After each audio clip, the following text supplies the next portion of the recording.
So I am doctor Hidayat and today we will talk about gastric cancer. आज हम gastric cancer के बारे में बात करेंगे। गैस्ट्रिक कैंसर में हमारे पास मेनली टू टाइप्स के कैंसर होते हैं। एक होते हैं इंटेस्टाइनल टाइप, इंटेस्टाइनल, ठीक है, एक होते हैं इंटेस्टाइनल टाइप और एक होते हैं diffuse type. So we will discuss both. तो इसमें हमारे पास जो मोस्ट कॉमनली जो है गैस्ट्रिक जो है हमारे पास कैंसर है वो है हमारे पास एडिनोकार्सिनोमा। तो सबसे पहले एडिनोकार्सिनोमा जो है it is the most commonly gastric carcinoma. और इसमें ये जो कैंसर है ये क्या होता है, ये 95% जो है ये होता है, 95% जो होता है हमारे पास एडिनोकार्सिनोमा होता है। इसके अलावा जो है इसमें हमारे पास लिम्फोमा भी होता है, लिम्फोमा होता है, जीआई जो है stromal tumour and common mutation होता है, इंक्लूड केआईटी एंड पीडीजीएफआरए जो हमारे पास इसमें म्यूटेशन होती हैं। तो ये मुख्तलिफ इसके अलावा कार्सिना है, तो ये मुख्तलिफ किस्म के ट्यूमर हैं, लेकिन इसमें आपने ये याद रखना है कि जो एडिनोकार्सिनोमा है that is more common and that is 95%। अब इसमें क्या होता है, जो ट्यूमर्स होते हैं उसकी जो अर्ली एग्रेसिव लोकल स्प्रेड होता है विद नोड्स लिवर मेटास्टेसिस, इसकी लिवर की तरफ मेटास्टेसिस होती हैं और ये जो होते हैं एग्रेसिव इसकी प्रोग्रेशन होती है।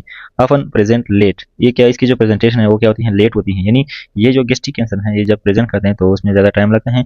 विद क्लिनिकल फीचर्स जो है यहाँ पे एक सिम्टम जो है उसको हम रिमेंबर करते हैं with help of mnemonic that is weapon. Weapon के जरिए से हम याद रखेंगे। वी डब्ल्यू का मतलब क्या है, वेट लॉस होगा। चूँकि कैंसर है तो कैंसर में क्या होता है, वेट लॉस जो है होता है। अर्ली सिस्टाइटी होगा। अर्ली सिस्टाइटी का मतलब ये होता है कि जब बंदा खाता है तो चूंकि इसके गैस्ट्रिक ट्यूमर है तो वो ज़्यादा जल्दी जो है बढ़ जाता है, यानी वो खाना जो है ज़्यादा नहीं खाता। सिटाइटी मतलब क्या होता है, बढ़ने का फीलिंग, यानी पीठ भरने का फीलिंग। एब्डोमिनल पेन होगा, ठीक है, ऑब्स्ट्रक्शन होगा एंड इन सम केसेस एक्यांथोसिस निग्रिकेंस। एक्यांथोसिस निग्रिकेंस जो है इसके अंदर होगा। तो एक्यांथोसिस निग्रिकेंस क्या होता है इसके बारे में डिस्कस कर लेते हैं। तो जो चीज़ मुश्किल है उसको हम जो है यहाँ पे पिक करके एक्सप्लेन करेंगे। तो एक्यांथोसिस निग्रिकेंस, एक्यांथोसिस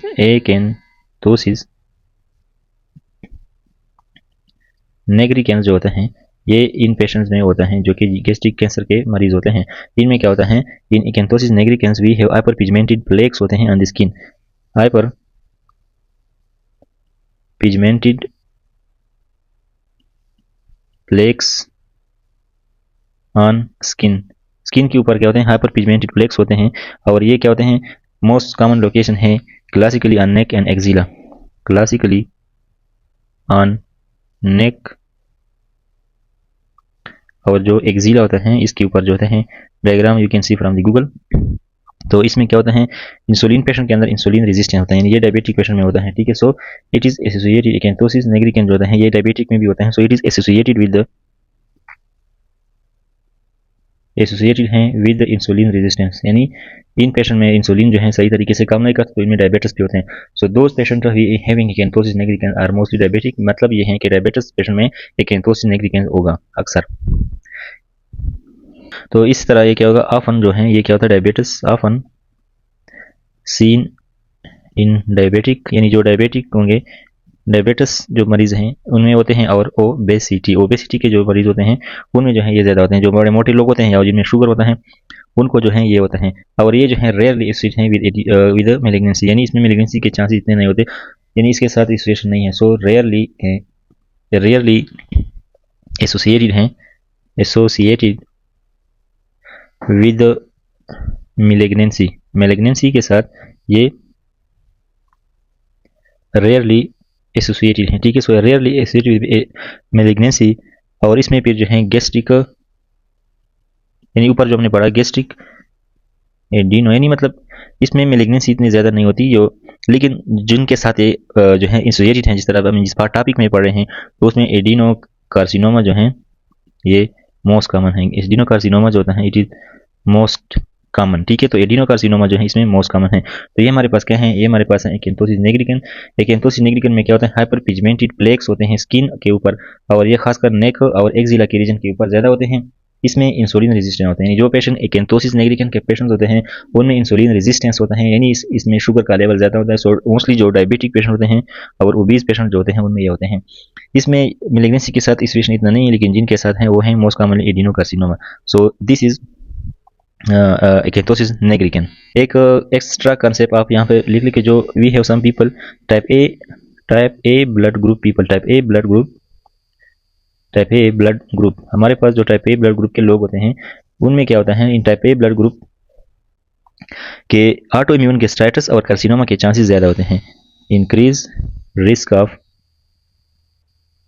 यानी टाइप ए ब्लड ग्रुप लोग के, ग्रुप ए टाइप ए जो ब्लड ग्रुप है उनमें क्या होता है, increase risk of auto immune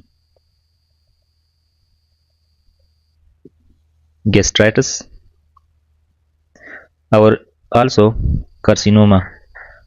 तो ये दो चीज़ें जो हैं ये ब्लड ग्रुप के अंदर जो हैं ज़्यादा कॉमन होती हैं। So type A blood group as increase chances of arterial gastritis as well as carcinoma. और इसका मैकेनिज्म जो है अभी तक मैकेनिज्म इज अनक्लियर, अभी तक मालूम नहीं है, मैकेनिज्म अनक्लियर है। तो इसका मैकेनिज्म जो है अभी तक क्लियर नहीं है साइंटिस्ट को, डॉक्टर्स को, ठीक है।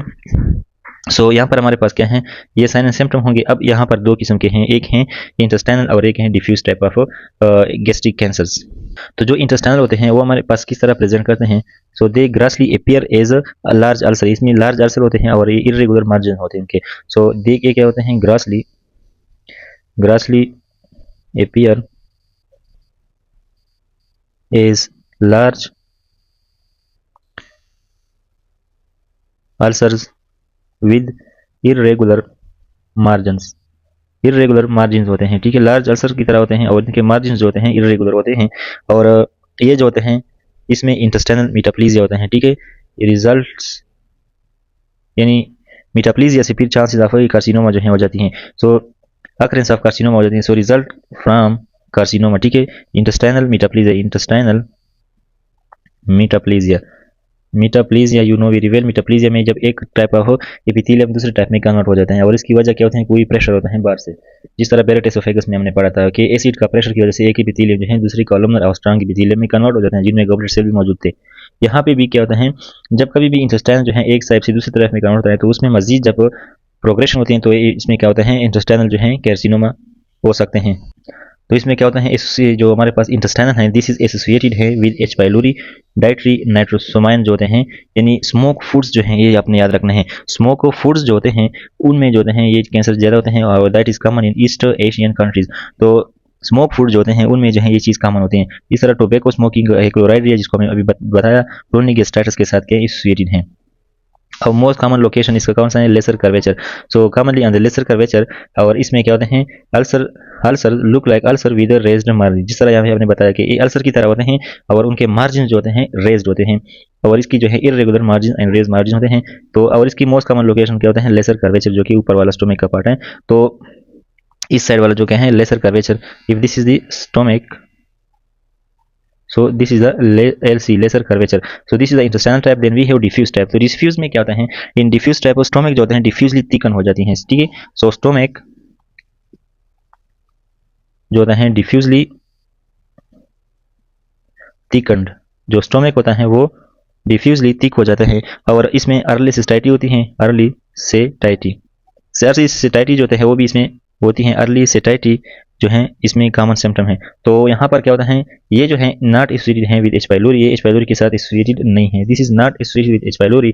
और इसमें क्या होता है, और मोस्ट केसेस जो होते हैं ई कैडहेरिन जो है ई कैडहेरिन म्यूटेशन की वजह से होते हैं। अब इसमें सबसे इंपॉर्टेंट चीज़ क्या है, that is signet ring cell.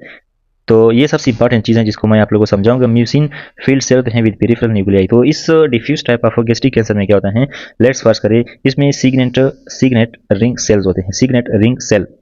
तो इसमें क्या होता है, आप गूगल पे भी देख सकते हैं, ये क्या है, फर्स्ट करें ये एक सेल है।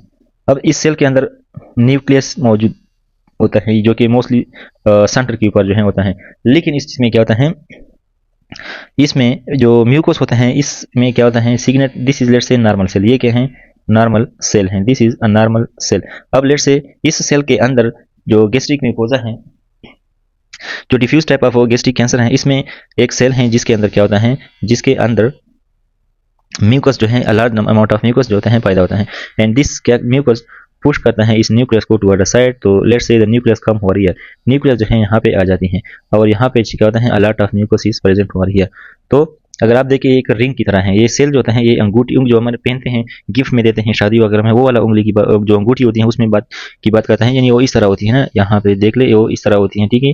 सो ये बिल्कुल जो है ये रिंग है ना, तो इस सेल को भी हम इसी से नाम देते हैं सिग्नेट रिंग सेल, ठीक है। This is signet ring cell. तो ये हमारे पास सिग्नेट रिंग सेल होते हैं और उसकी वजह क्या होती है कि जो न्यूक्लियस जो है एक साइड पे जाता है और उसकी वजह जो है म्यूकस प्रोडक्शन होती है। तो म्यूसिन फील्ड सेल होते हैं, म्यूकस म्यूसिन से भरे हुए सेल होते हैं और जिनमें पेरिफेरल न्यूक्लिया होती है, जो न्यूक्लियस होती है वो एक साइड पे होते हैं, यानी पेरिफेरल होती हैं, इसका मतलब ये है।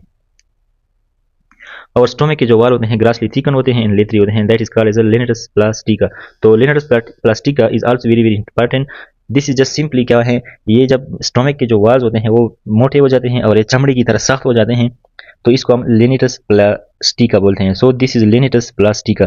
तो ये चीज़ जो है अपने याद रखना है। तो अब अपने डिफ्यूज टाइप में एक सिग्नेचरिंग अपीयरेंस आपने इसको नोट करना है, that is important with respect to MCQ, and one is the Leonardus Plastica, that is very very important with respect to MCQ. So ये हमारे पास क्या है इंटरेस्टेंट। अब यहाँ पर कुछ चीज़ें हैं जो कि हमने डिस्कस करने हैं और ये भी जो है वेरी वेरी इंपॉर्टेंट है। तो ये चीज़ें जो हैं सारे के सारे क्या हैं इंपॉर्टेंट हैं, दीज आर इंपॉर्टेंट।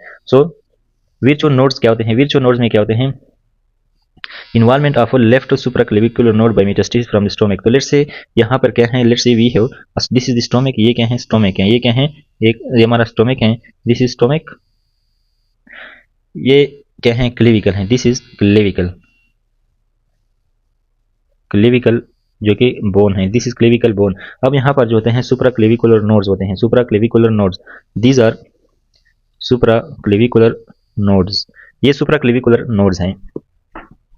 तो जब गैस्ट्रिक कैंसर के चांसेस होते हैं, गैस्ट्रिक कैंसर के चांसेस होते हैं कि वो क्या हो जाए, या अपन let's say this is gastric cancer, तो इस गैस्ट्रिक कैंसर के चांसेस होते हैं कि वो क्या हो जाए, स्प्रेड हो जाए into the lymph node that are supraclavicular lymph nodes and this is called as a Virchow node. तो विर्चो नोड क्या होता है इसको बोलते हैं। तो ये नोड जो है विर्चो नोड है, ठीक है, these are the Virchow nodes. तो ये क्या है विर्चो नोड्स इसको बोलते हैं। Then we have Krukenberg tumour. तो जब यही गैस्ट्रिक जो है कैंसर ओरिस को जाता है और एक खासकर दोनों ओरिस को जाता है, तो that is called Krukenberg tumour. Easy है बट याद रखना है आपने। सो मेटास्टेसिस, मेटास्टेसिस का मतलब क्या होता है कि जब एक ट्यूमर जो होता है, ये कैंसर जो होता है, एक अपनी जगह से दूसरे ऑर्गन्स को जाते हैं, that is called as metastasis. तो जब ये गैस्ट्रिक कैंसर ओरिस को जाते हैं और ये मोस्टली दोनों ओरिस को जाते हैं, left and right, that is called as Krukenberg tumour. और इसमें क्या होता है, बर्नेट म्यूसिन सिग्नेचरिंग सेल होते हैं। तो इसमें ज्यादा सिग्नेचरिंग सेल जो क्या हमने डिस्कस किए वो होते हैं। देन वी हैव सिस्टर मेरी जोसेफ नोडुल। इसमें क्या होता है सबक्यूटेनियस पेरी अम्बेलिकल मेटास्टेसिस, यानी जो अम्बेलिकस होता है, ये अम्बेलिकस हैं, इसके पेरा अम्बेलिकल यहाँ पर स्किन के नीचे जो होते हैं हमारे पास इस जो लिम्फ नोड होते हैं उनको इसकी मेटास्टेसिस होते हैं। सो सबक्यूटेनियस मीन स्किन के नीचे पेरी अम्बेलिकल मेटास्टेसिस इसकी हो जाती हैं। Then we have Blumer shelf. तो ब्लमर शेल्फ का मतलब क्या होता है कि इसमें क्या होता है, अगर हम डिजिटल रेक्टल एग्जामिनेशन करें तो इसमें हमें पैल्पेबल मास मिलेगा, यानी पैल्पेबल मास होता है ऑन डिजिटल रेक्टल एग्जामिनेशन। और इससे हमें ये मालूम करते हैं कि जो पाउच ऑफ डगलस होता है उसको क्या होता है मेटास्टेसिस हुई है, that is called as a retrouterine pouch. तो रेक्टम के पीछे जो होता है हमारे पास पाउच ऑफ डगलस होता है which is called as also called as a rectouterine pouch. तो यूट्रस और उसके दरमियान में जो पाउच होता है रेक्टम के बीच में, दैट इज रेट्रोयूट्रीन पाउच। तो इसको अगर मेटास्टेसिस हुए हैं तो इसको हम क्या बोलते हैं, ब्लमर शेल्फ बोलते हैं। So metastasis can occur supraclavicular region, that is called virtual nodule. It can occur the ovaries, that is called cucumber tumor. It can occur subcutaneous periumbilical, that is called a cyst of Mary Joseph's nodule. And it can also go to the pouch of Douglas, where we see palpable mass and digital rectal examination (DRE) that we mostly do in surgical OPDs. So these are the gastric tumors.